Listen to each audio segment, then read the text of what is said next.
I had an appointment due with him, and I got a call from his receptionist saying, "Doctor doesn't want to see you. Everything's normal. Just go ahead and see your GP for management now on." Pete, how did you find Carnivore? Well, I've been in the keto space, I guess, since about 2015. So, lifelong struggle with weight, carbohydrate addiction, I guess you could say. And I'm not sure how, I can't remember exactly how I found him, but I discovered Tim Noakes from the South African professor in around 2015. And that was the first I'd ever even heard of the term, ketogenic and ketosis and all that kind of thing. It piqued my interest straight away. I've always been interested in the concept of biohacking. I'll show you photographs, big inflamed face, big gut, just inflammation all over. And I was not happy at all. So part and parcel of that was also depression, probably from not looking and feeling good. And also lifelong social anxiety that's been, at the forefront of things for quite some time for me. And I just decided then and there something had to be done. I don't know why I didn't go straight back to keto. I went to calories in, calories out. I don't know why. We can discuss that later. I'm a Bart K fan these days, by the way, so yeah. I had, moderate success on that, but I really upped the exercise. So exercise, I enjoy walking, so I walked a lot. I live in Australia, near some great bushlands, so lots of bushwalking. Adopted the lifestyle. And also I had a big work trip coming up in March, and I work remotely from home, and I hadn't seen a lot of my colleagues for a long time. And I was well aware of the fact that they hadn't seen me at this size. I was, not looking great. So I thought, I'm going to sort myself out before I go on this trip and see everyone. And so I did that, and got down to about 80 kilograms. Felt pretty good. There was a significant difference, obviously. That's quite a lot of weight. But still overweight, still chubby in my eyes. And, okay, so this is a long answer to the question. But basically, I went on this trip. And being away from family and whatnot, and in downtime, not a lot to do other than watch YouTube. And it was actually watching your channel, believe it or not, that really piqued my interest. I'd seen a bit of carnivore stuff with Sean Baker and Rogan, and that sounds interesting. Don't really like vegetables. And just started watching your videos while I was away overseas. And I was actually in South Africa at the time, so a place with really great meat.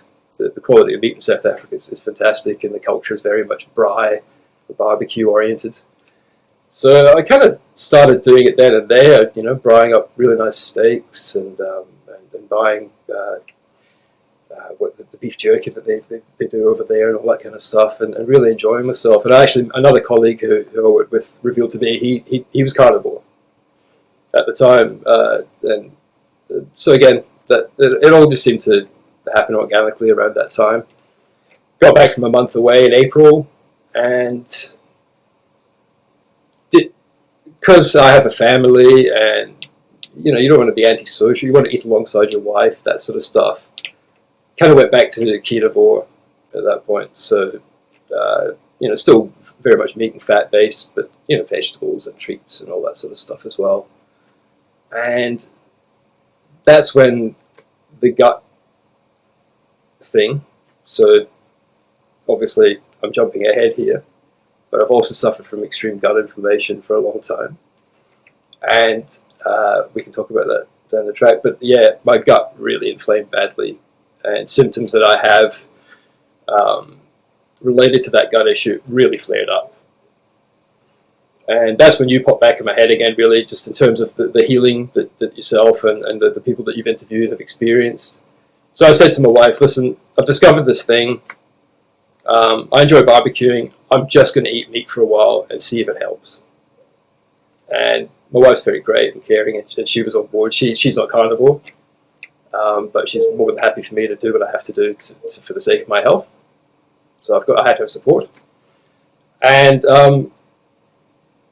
listen, the weight that I sort of gained a little bit, but being away on a work trip and whatnot started to fall off straight away. The inflammation dropped. I was enjoying the food I was eating. I was enthusiastic about using my barbecue and smoking meats and all that kind of stuff. So that was about 7 months ago, I guess now, and that's when it really kicked in. That's when I went, no, I'm going full-time carnivore here.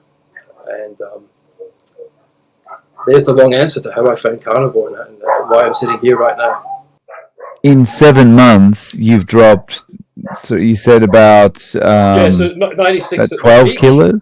Yeah, 96 at my peak, and I'm now 66 kilograms. So I've lost 30 kilograms. We're about the same weight then. So what's that in pounds? That's about 145 pounds. Yeah. I think 65 pounds, I think, I've calculated in the past. I could be wrong, but roughly 65 pounds of weight loss, which is fairly significant, to the point where people don't recognize me. You've lost all this weight. You're feeling better. I guess has the depression cleared up or has minimized? Or that's been one of the amazing things. So as I mentioned to you in my introductory email, again, not so proud of this, but I was consuming a lot of alcohol, especially over the past year, and that's been building up for a long time. Went from social drinking to I think low carb fits into this. I discovered that whiskey was low carb, which is very dangerous. And listen, I was getting up to close to a bottle of whiskey a day. And that really, being away on a work trip did not help. There was a certain culture of drinking. But I'm not proud of it at all. And to admit this publicly is something else. But and I continued to drink to some extent during the initial phase of carnivore. It was sort of my only treat, I guess, at that point. Was at the end of the day, start having a few whiskeys. It's low carb, all that kind of thing. And there just came a point, I think the more the diet started to influence my metabolism, my genetics, however it works, the stuff just started to taste like paint thinner. All enjoyment just disappeared from the consumption of alcohol. So I'd feel great through the day because of eating right, eating no processed foods anymore, drinking lots of water, and then I get to whiskey o'clock, and the routine begins, and I go, hey, I just feel crap. This just isn't working for me. So I don't know if you're aware, in Australia we have this monthly charity thing, Dry July, where people can sign up and not drink for the month of July and get sponsored by their friends and family, and it raises money for cancer. So it's all great. So I thought, you know what? I'm going to sign up for that because it's a good accountability, it's a good motivator, and see how I go. And Dry July has become Dry 6 months. And I'm not looking back, Dave. I'm well over that. And I am convinced that the combination of carnivore diet and reducing overall inflammation and stopping alcohol consumption has basically turned me into a new person. I'm not depressed. I cope with hard to deal with situations much better than I used to. My anxiety, social anxiety, has all but disappeared. It's a distant memory of the past. And that to me is something else. I still have to slap myself in situations where I would normally feel anxious and go, hang on, I feel fine. I feel normal. And it's opened up the world to me. It's been the best thing I've ever done. That's really interesting. So could you maybe give me a contrasting situation about an example of the social anxiety? Well, the most glaring one is that I would not have been participating in this interview right now. There's not a chance in hell that I would have put myself in this situation. To be sitting one-on-one, knowing that eventually it'll be seen publicly, all that kind of thing. Just not a chance. I would just have avoided it. Other things would be avoiding groups, avoiding work meetings. So for many years I got really adept at avoidance. So, you get the old, hang on, everyone head to the boardroom in 5 minutes, we're going to have it. And I'd just shut down. Oh no, guys, I'm too busy. I can't make it, or some excuse would come up. If anyone's from my past is watching this, they'll put two and two together. It became a thing.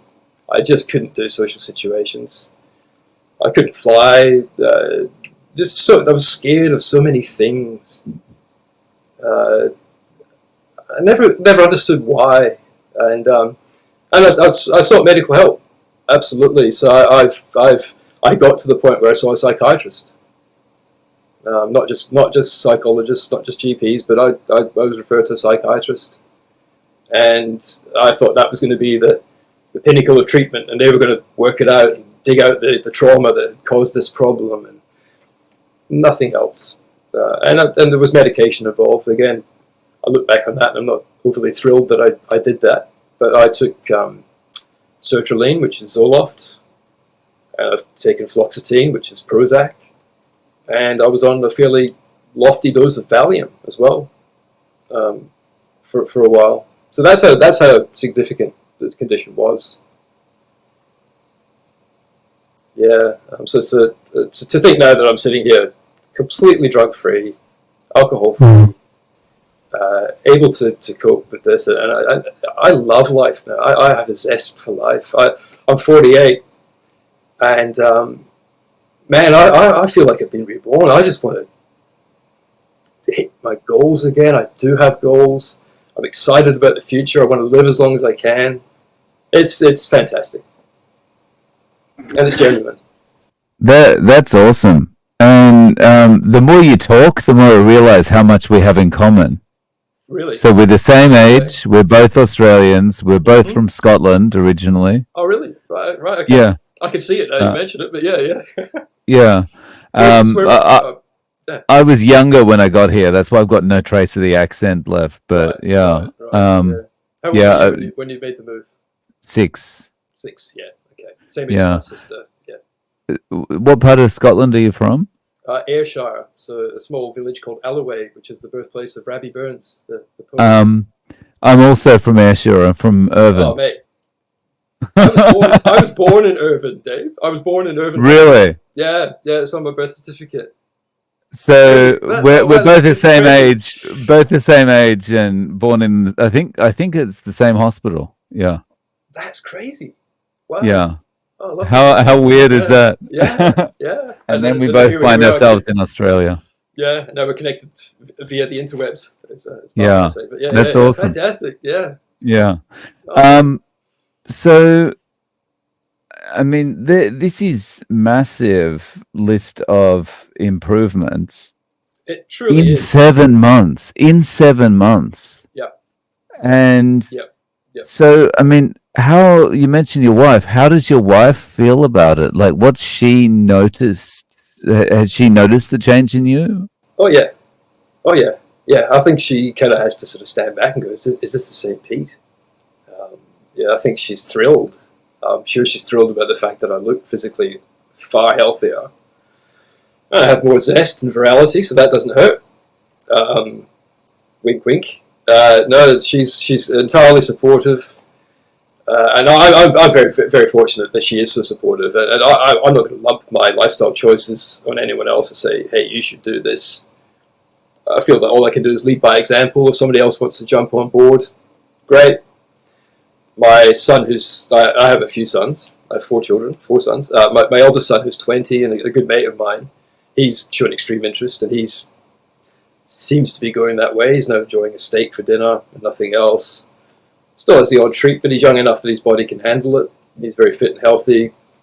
There's no doubt it's having an influence and a ripple through the family. You can't not notice it. Yeah. And how about other people around you? Like, how have they reacted to? I mean, you've had significant weight loss. Okay, everyone has been supportive. So my parents, for example, speaking of other people, my mum and dad both live in Brisbane. They're here with me. They're in their 70s. They are incredibly supportive because they know of the health conditions I've been through and what I've had to, with the gut inflammation, the autoimmune disease. on my dad's side has affected all of us. My dad has celiac disease, and it's led to my brother and sister. My brother's had alopecia, bad, severe case of alopecia, lost all body hair, which has since grown back.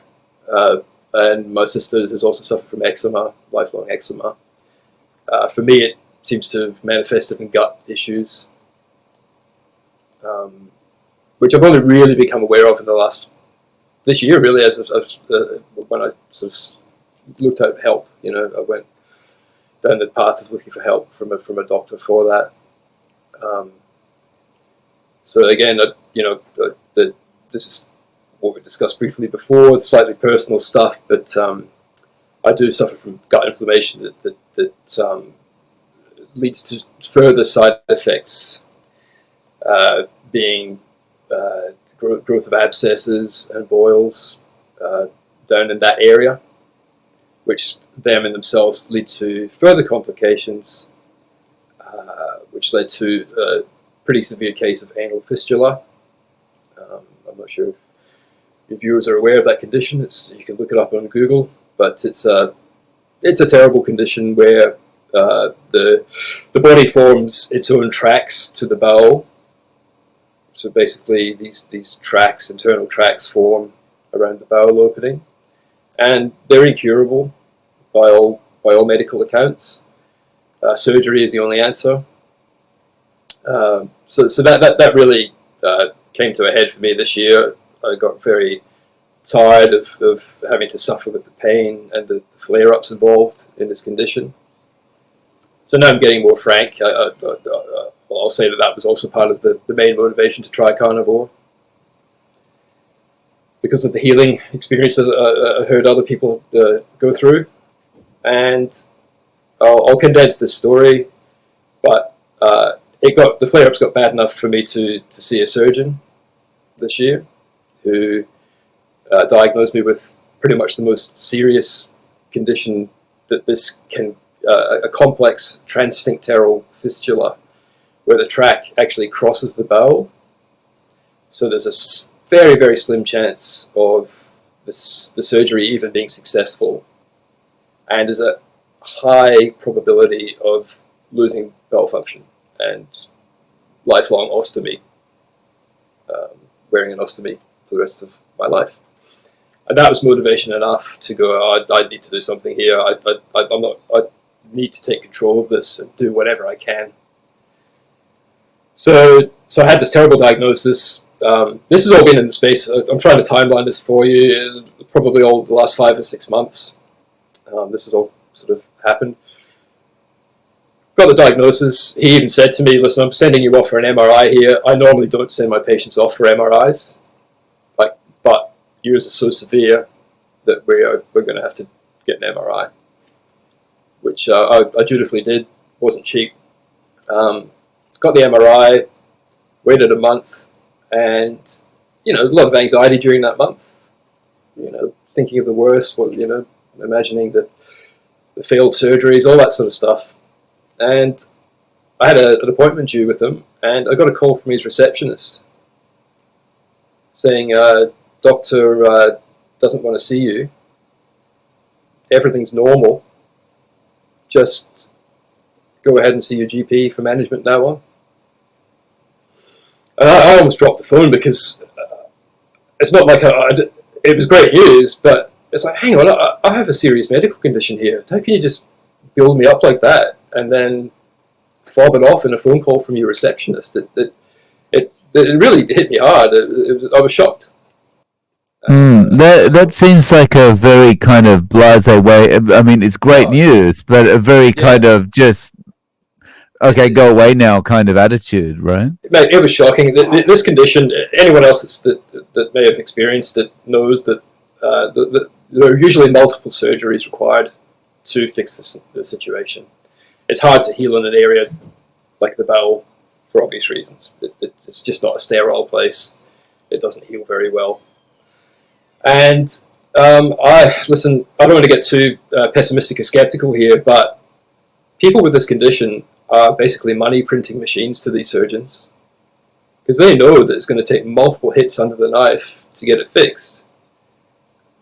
And each surgery is upwards of $8,000. His main concern was my private health situation. He was still mid-examination, and he was bringing up private health status. You're a walking dollar sign to these people. I'm sorry if I'm offending anyone in the medical field here, but that's how I feel. And as soon as you're not a commodity, you're out the door. And so it's great news for me. It's fantastic news. I'm thrilled. And I'm managing the condition exceptionally well right now with 0 flare-ups. I do find I am sensitive, so I've recently had to cut out coffee. Coffee was my one vice that I maintained.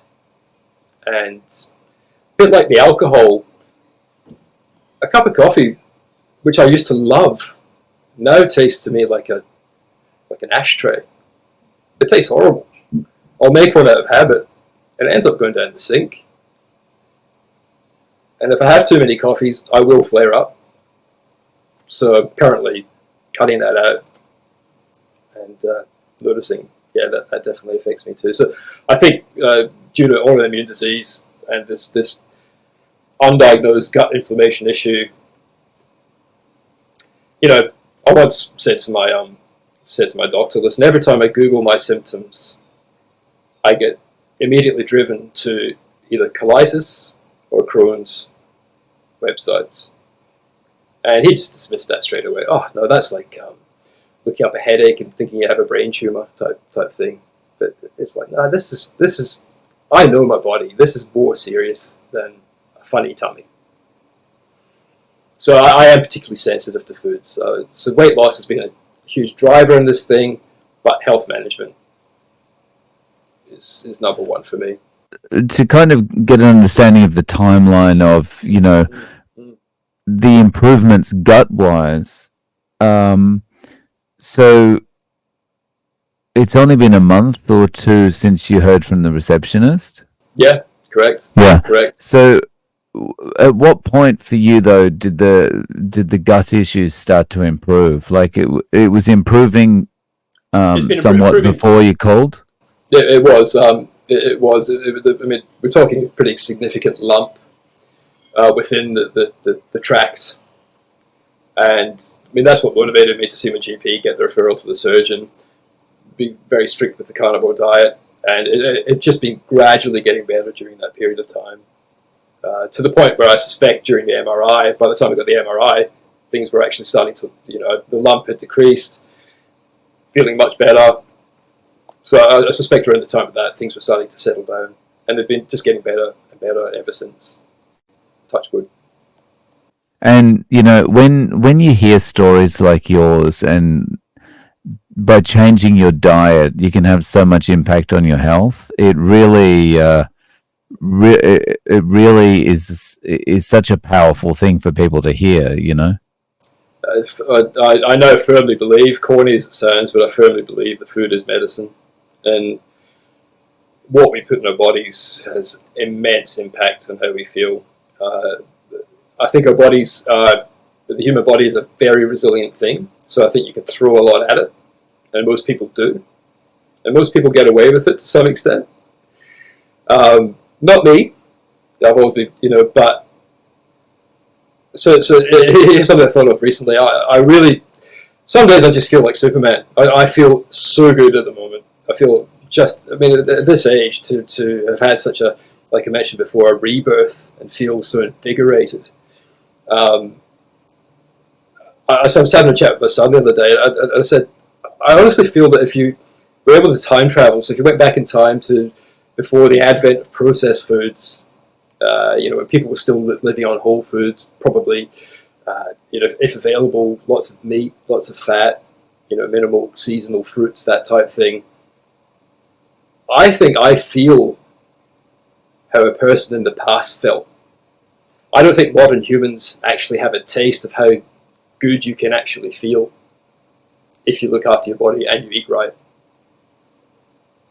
I think most people live in a brain fog and a slight carb cloud, and that's their baseline.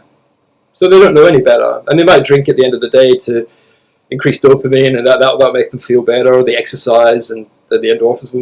But man, I've got a new baseline, and it's amazing. That's a really good way of looking at it. Like the people that are out there, the dietitians, whoever it is, the doctors that are promoting a plant-based way of eating, and they're eating their processed food and the cereals and their fake meats and stuff like that.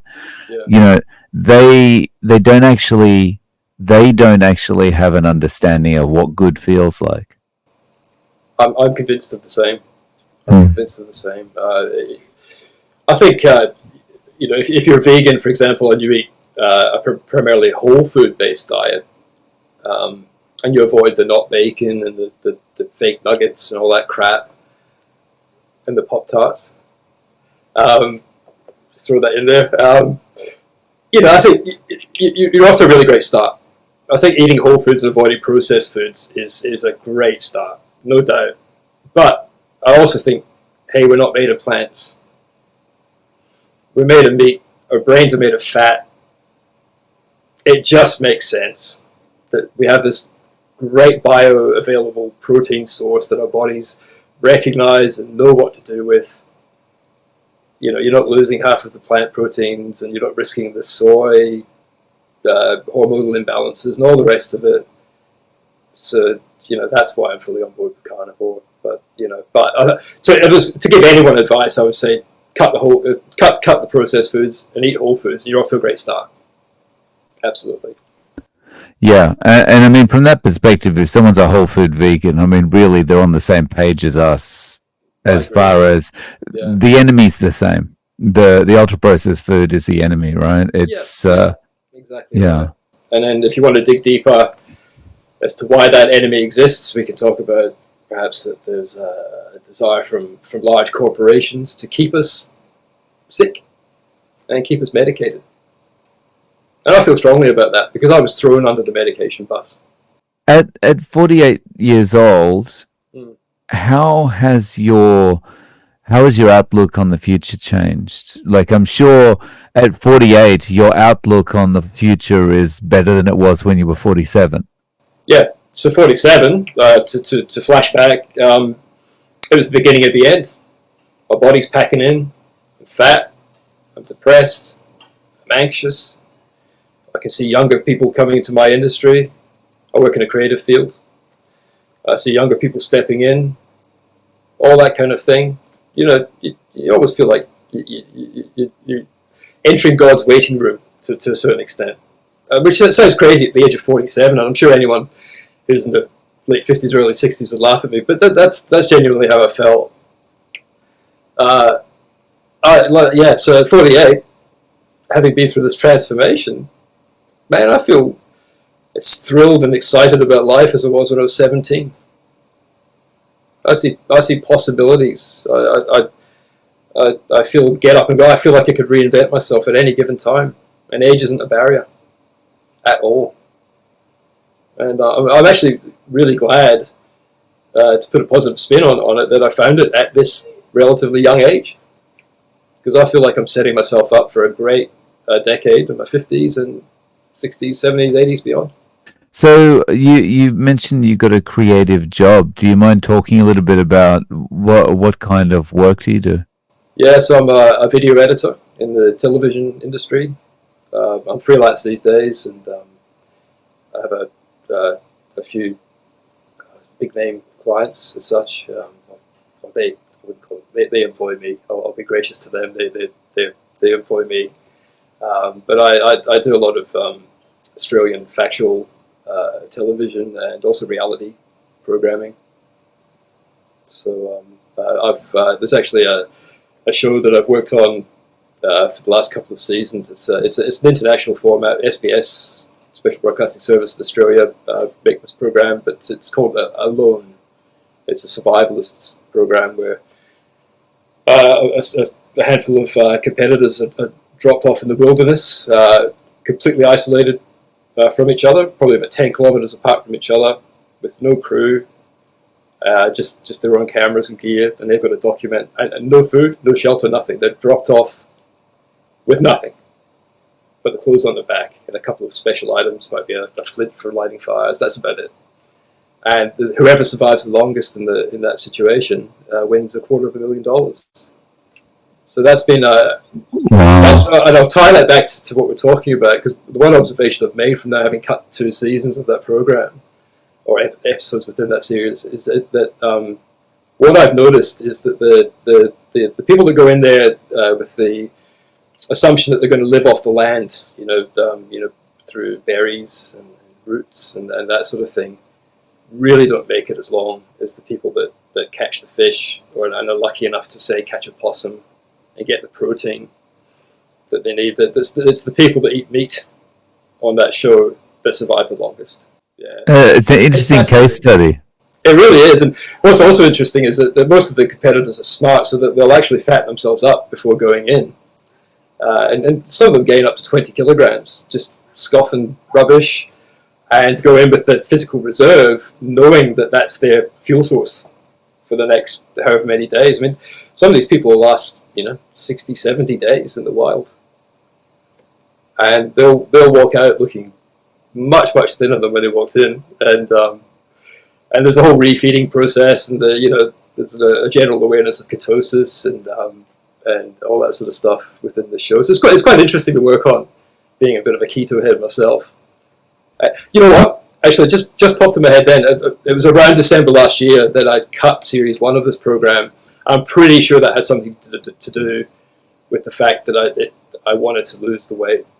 Because I saw competitors go in saying, "Oh, I've just chucked on 20 kilos," and then watching them lose the weight really quickly.